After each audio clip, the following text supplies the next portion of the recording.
Marathon as well in China. The men's event was won by Robert Kipkorir Kwambai in 2 hours, 8 minutes and 27 seconds. In the women's, Rutiaga of Ethiopia won it. Now, Ljubljana Marathon in Slovenia. This one was won by Edmond Kipgatich, and second was Kipkemoi Kiprono. The time was 2 hours, 6 minutes and 47 seconds. The women was taken by Ethiopians, Gerardo Senbeta and Gebryanesh Ayele. The Venice Marathon, Solomon Mutai of Uganda took it in 2 hours, 7 minutes. That's the average time, 2 hours, 6, 2 hours, 7. Emmanuel Naibei was second, 2 hours, 7, and then Noah Kiprotich was third. The women's race, Rebecca Tanui of Kenya, 2 hours, 25 minutes and 35.2, and then Kebela Chala of Ethiopia was second. Poznan in Poland, Petro Manu of Eritrea won it, Mesfin Nigisu, and then Demeke Tadese. The Kenyans came in fourth. One Kenyan came in fourth. In the Dong Abo Gyeongju Marathon, that's in South Korea, again the Ethiopians won it, and Tenai Danacho and Timothy Kipkorir of Kenya was second. So there were many marathons. There was the Dresden Marathon in Germany. Collins Kipkemboi sang 2 hours, 10 minutes. Shedra Kipto was second. The women's race was by Lilian Yabitok of Kenya.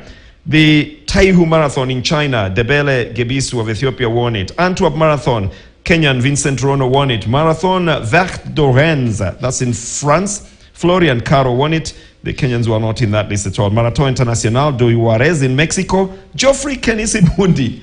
So Kenyans are everywhere in every race, and they are still doing just as well. The Venice Marathon is also added on to that. Congratulations to the Kenyans, hoping that it's going to be running clean, because that's what the concentration must be in. You see how difficult it is sometimes even for Athletics Kenya to control who's running where. Yes. The agents have entered them in those races. They keep blaming the Athletics Kenya.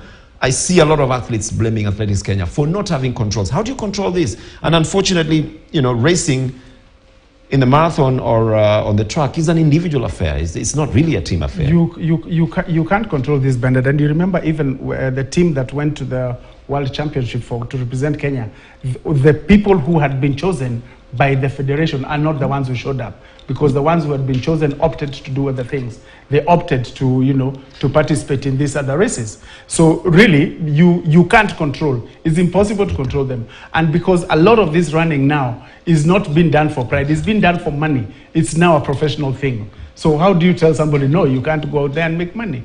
You know? Yeah, that's going to be a little bit of a problem. I forgot to tell you, there was also the Bilbao Night Half Marathon, which was also in Spain. Ayub Kiptum won it, the women, Nelly Chepto. Right, there was a couple of also, you know, the marathons that are going to be run over the weekend, including the Beijing Marathon, the Malaga Half Marathon, the Frankfurt Marathon. It's a period for half marathons after the main marathons, and then that will culminate into the Chicago Marathon, okay, which is going to be the big one. But we wish everybody the best in the marathons. Great. Let's go into rugby now.